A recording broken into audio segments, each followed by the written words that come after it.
started all together so many years ago. Danced in the sunshine and made angels in the snow. Hi, my name is Ralph Galen. I'm a Unitarian Universalist minister. I'm a street worker in Lawrence and Lowell. And I'm here today with my good friend, my mentor, my collaborator, Harry Lino. And we want to talk to you about saving lives. We want to talk to you about what is headlined as the opioid crisis and the ignorance that surrounds it, and what can be done, because Harry Lino has been doing it for over 35 years, and other people have been doing it, and it can be done. Harry, a little bit about yourself, man. How did you get started in the needle exchange harm reduction field? All right, I got started with a group of people that were working with music and lyrics, and this group, boy, I can't tell you what the name of it was. I just don't have that draw quality anymore. And I got started because they would have a dance once a month to raise a little bit of money to present themselves to these people that were very reckless with women and music, and that's how I got started. I asked my sister, I said, well, what is this? It was in a mixed population of people, gay and straight, and so I asked my sister about what that message was, and the message was, there's 1,000 people that are dead. Where are you? I said, what are they talking about? So my sister explained the whole thing, and I joined up with a man in that was running a group, and he was running to New York City, New Haven, Connecticut. He was all the way up the Eastern Seaboard.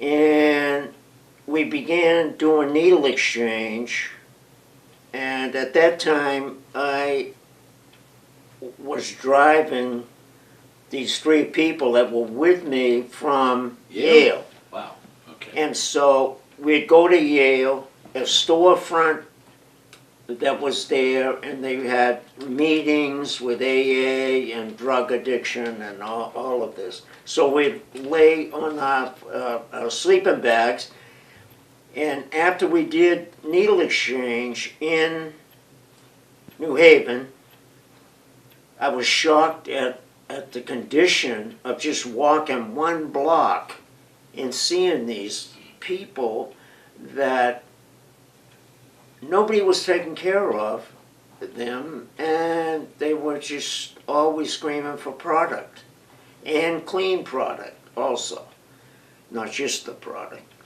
And so I just began learning how to do this street outreach, talk to people, and on my own gift of doing that, I watched people. And when we left New Haven, at the end of this thing, I was by myself.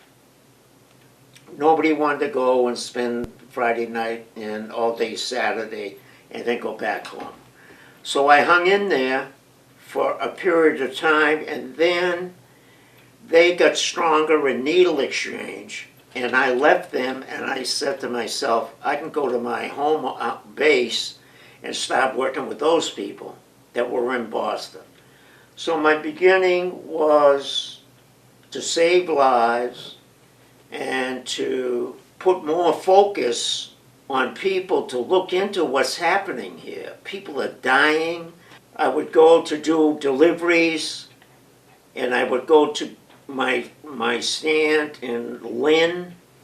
Also, I did Chelsea, and then I got into Lawrence and Lowell.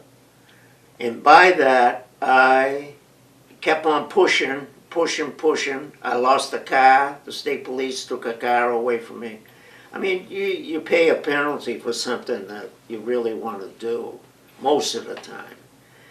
And so they were on me real hard, and this knock from the state police was also really on me all the time. He said, I told you not to come back here. Next time I'm going to arrest you. You know, show me your ID again. I want to see this. He laid them on the back of my trunk, cold. And I had this Native American. She wanted clean needles. And she got all scared when this guy told me to get out of the car, dropped everything on the trunk of the car. And then he took his arm and blew it back out onto the hot top. And a couple of the police officers that were there looked at this guy, and I don't know what they really were startled by what he did. And then one of the police officers I forget where this was all taking place, in Lawrence, asked a woman that was sitting in the car that was waiting for her supplies, are you all right? And that really deeply touched me because there was somebody else there that saw what this gentleman was doing, and doing, I'm sure, that type of work with the people that he was trying to arrest. And so I stayed in Lawrence and Lowell for way over 20 years. I would still be there, but we made kind of a dramatic change in this group called Love and Safety. And there were enough people working there, and I wanted to investigate another city that I would hope to bring aboard what Life and Safety has done with Lowell and Lawrence. And I am just picking up. I said to my dear friend today that, look, I look at my car when it was every day that I went out in the street, it was loaded with what they needed. Abscess kits, ties, wipes, needles. I just kind of got teary-eyed seeing that I'm starting again, and I've only got, tomorrow will be my third or fourth week, and I only got maybe 3 people that see me in that city, and I'm all over the city looking, but everything I've done took time. Took time to build there, that I was not a narc and going to arrest them, and so with that, I stepped out again into Haverhill, and I'm trying to start another program there.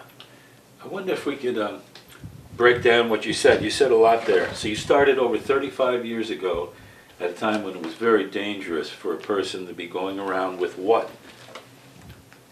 These things. Needles. So all you were doing was giving... Providing healthcare kits. This is a kit that you've developed. That's correct. That has, the central part of it are these... Safety pieces. Safety pieces. These 10 needles. Yeah. We just got another 620 pounds of these things, and a friend of ours takes these needles and puts them in a kit. This is the needle right here. That's correct. This is the delivery device.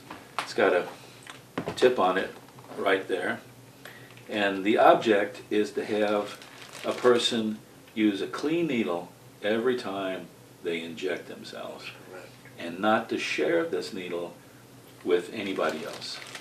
So at the peak in Lawrence and Lowell, I think we were giving out 6,000, 7,000 needles, sometimes in the kit and sometimes in these packs. Yep. And how do you determine how many needles to give to a person? I just ask them how many times they get off during the day, and I fill that number in with clean needles. So to say, if they're getting off 4 times a day, that would be times 7, that would be close to 30 needles. So I'd give them that amount. So they get 30 needles, they'd get Well, they get tourniquet? 50, they get 100, it Yeah. depends upon what they're going for. And in this kit also, there are cottons. How are the cottons used? Little dots of cotton Yes, here. they're, How do people use the cottons? well, they strain their product, and small pieces of cotton do the work of what they're looking for. They're straining that their needle will not get plugged by pulling back, and helps them with the product that they're handling. And this is a cooker? A Here? cooker is a piece of equipment that also helps with people not sharing the cookers. Couple of Condoms, condoms here, and there's also a couple of wipes. alcohol wipes. And if So- they want more, we give them more. So this will enable a person to inject their drug of choice Right. safely. Now, in Europe, in Canada, there are safe shooting sites where people can sit around Right, and that's correct. and shoot in safety. And when the paranoia and fear goes down, so does the amount of heroin that's needed, and people don't waste a lot of time running around acquiring what they need. They can get their drug much as somebody can just go buy a bottle of Chianti. That's their Right. drug of choice. Exactly. And we also ask, so it takes out the paranoia, takes out the cops and robbers, and that is an ideal state that we're looking for. But in the meanwhile, it's perfectly legal in the United States of America to possess syringes, and you can buy syringes in any pharmacy. And we also expect, what? To bring them back, to bring their dirties back, to keep the program going. And without bringing their dirties back, most of them bring them back and they don't scatter them on the street. They're in neighborhoods where other people are, and there's a lot of activity. So it is a very important piece of the program to return the needles and get clean needles the following week. So here's a Here's bucket. It's got a Right. top on it. Yep. There's another version. Okay, a that bigger version one. handles the people that come back, that come once a week to help their sisters and brothers stay clean and get the needles for them. And they get a bigger tool here to put probably 200 to 300 needles in it, and they bring it back to us week after week after week. And they also get a granola bar. Right. And you should be making commercials for Nature Valley Crunchy Oats and Honey. This is the one to use. No, they Except love no substitutes. They love it. Right. And people at heart are like, people are afraid of addicts, and they have all sorts of ideas about it, but they are our sisters, our brothers, our children, our mother, our father, and they love it. They are addicted. And this is something else that we try to give out. And I have it here on my shirt. It says naloxone, you plus naloxone saves lives. And what is this? It's naloxone. Yep. And it is a lifesaver. How does it work? Nose injection with the product that is here to save lives, bring lives, even if they're in almost a death stage, to bring them back immediately. So this it used to be a muscle shot. It used to be Yes, a it little did. vial Yeah. and a A big needle. big needles to shoot in the thigh, And then it was another kind of nasal dispenser, and now we've evolved to with a this. very sophisticated product. And what happens if somebody is turning blue, Boom. hopefully somebody will call the police, and there's a Good Samaritan law. You will not be hassled. If you have drugs on you, the police, by this law, they're just grateful that you've called somebody. This goes in the nose, There it is. and somebody, The bam. saber. And they're back on. Part of the problem is that now it's not only horse, it's not only heroin, it's fentanyl. And sometimes you've got to use more than one of these. There's two in this box. And these two together, if we were going to buy them, if we were millionaires, $75. $75. So you can see where the war on drugs is going when the price is so prohibitive. I mean, this stuff should be in, somebody said they were in, I think it was San Francisco, and there were return buckets in every bathroom, in every public place. Only makes sense. And I think there should be, like in a glass case, break the fire extinguisher. Everywhere. Better yet, as I say, decriminalize the drugs, have safe shooting sites, Right. and you'll find deaths will go way Can I? down. By the way, something else that we give out, condoms. Very important. Most of the condoms go to women for Well, to sex workers. obvious reason, because they are sex workers, underpaid. I might add. I can't remember exactly where I met Harry, because I'm truly a disciple of his, because I don't quite remember. It seems like I've always known him. He's a brother by another mother, and but we got started. The producer of this show, Tom Gale, kept telling me about this guy in Lawrence, and I said, I know, I've been in Lawrence for a while. I don't know anybody that's doing that. Sure enough, you were doing it, and I asked you if I can come hang out, and the next thing I know, I was going out with you. And it wasn't easy, because Harry has very high standards, and those standards have to do with showing up, being there for people, and over the course of weeks, months, years, people have come to depend on you, so that even today, people, and I mean, I'm not trying to embarrass you or anything, but people remember. They remember this one guy that, I'm not going to mention his name, but we really love this guy. He's been straight now for a couple of years. He always shows up anyway, just to say hello. And they said, well, how'd you stop? Butch, and he said, well, it was Harry. And I said, what do you mean it was Harry? It was something he said. Butch, what did he say to you? He said something that nobody else had said to me before. I said, well, Butch, what was that? He said, I love you. I love you, Butch. Maybe it's easy to say. We don't hear it enough, but we don't hear it enough said by somebody who really means it, who's saying what really Harry taught me, which is really just reminding me of something I have known all my life. I know strongly when I was a little kid that all lives are precious. All lives are precious. And there's a saying maybe from the London, well, you said it, but in London Recovery Center, I think you have a shirt that says, nobody ever made it to treatment dead. You see, that's really the bottom line. And it's our vast ignorance that is allowing people to die. So the nuts and bolts of this is not very hard. It's illegal now. The police, if they have attitudes, could hassle one, but I think the climate has changed a little bit. There are technically 14 needle exchange programs.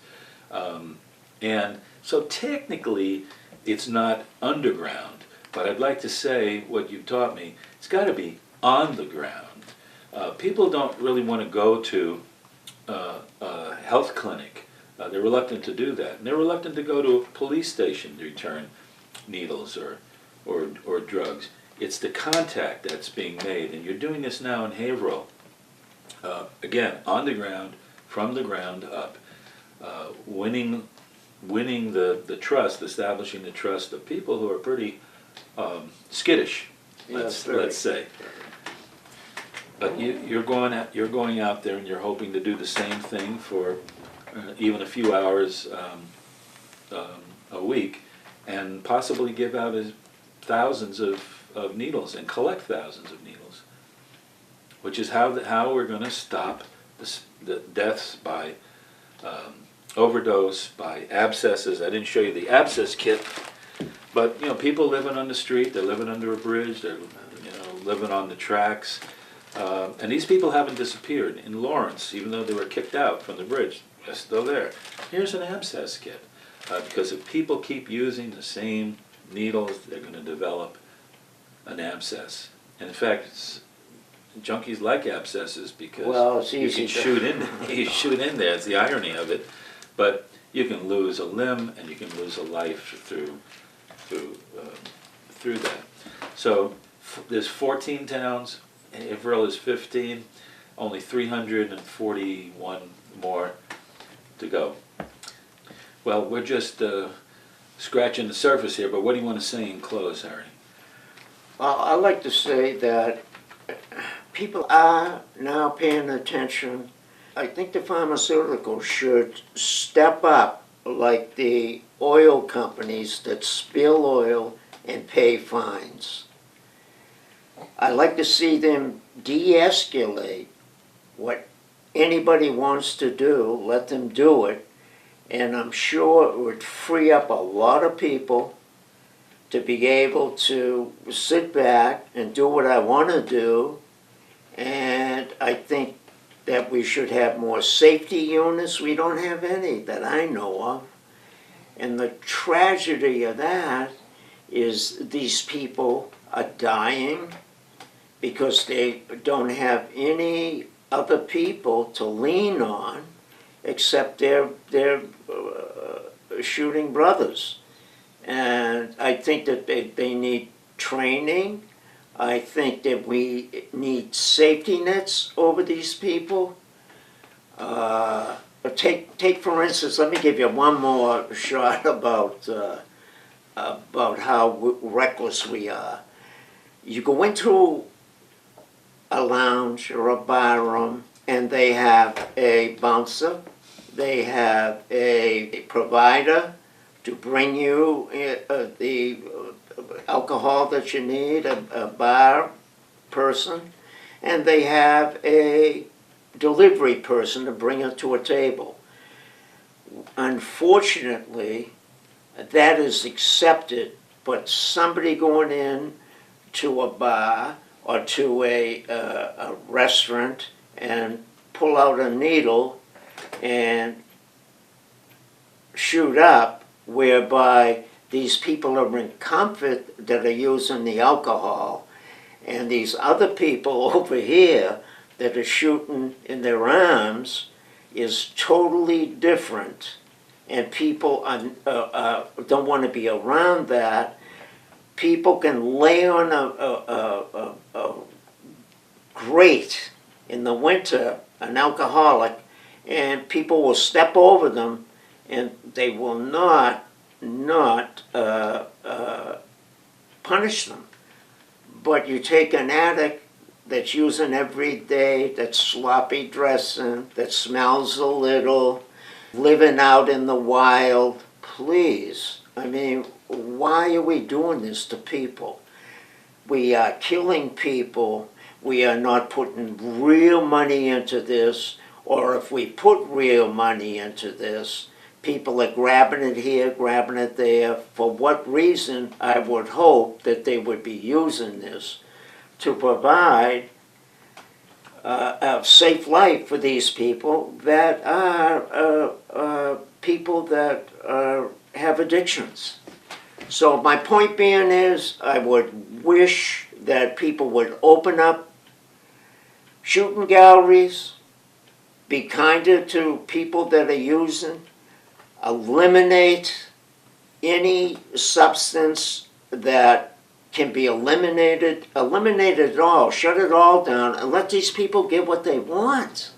I mean, come on, these people aren't getting what they want. They hustle for it, they die for it, and please, if anybody wants to do any work with these people, please do it. And please wrap up some mental good health work by putting these people in safe places. And that means shooting galleries, a doctor there, a nurse there, a product delivery person there. Everybody's covered. Today, these people are not covered whatsoever. So we've heard that there's an opioid crisis, and we know it by the fact that 64,000 people are dying every year, and the number doesn't seem to be going down with these new drugs, fentanyl, carfentanil. They will be going up. And we just heard that Charlie Baker has teamed up with Chris Christie, who apparently is addicted to fat, sugar, and maybe alcohol, and who knows. So he has his own cravings and excesses. I hope that leads him to understand addictions in other people. These addictions are only going to go up with these powerful drugs that are being introduced. Drugs that you can, until recently, buy on the line, online on the internet. On the other hand, Charlie Baker, who's the co-leader of the crisis intervention, has reduced drug prevention and treatment services by 30% in the state of Massachusetts. Not by himself, but with the help of the legislature. So I think that would be the definition of the word irony. It's got to be moving in the other direction. And I think it starts, the program is called Love and Safety. Safety, yes, and using clean needles so that people don't transmit HIV, get abscesses, get Hep C. But the love part means acceptance. And we need more people to actually know these people instead of just reading a headline in the Boston Globe. How I get funded? We're in a COMA grant, and they provide us $7,000 a year. We do work for nothing. I'm not taking gas money, I'm not doing this. I just love the people I work with, and I love the service I can provide them with, and the honesty and love that I have for them is very deep, and they return that. So what I'm saying on closure would be open some doors up for these people, please. Harry, really, my brother. I love you. Love you too, Harry. Much love. Let's hit those streets. For sure.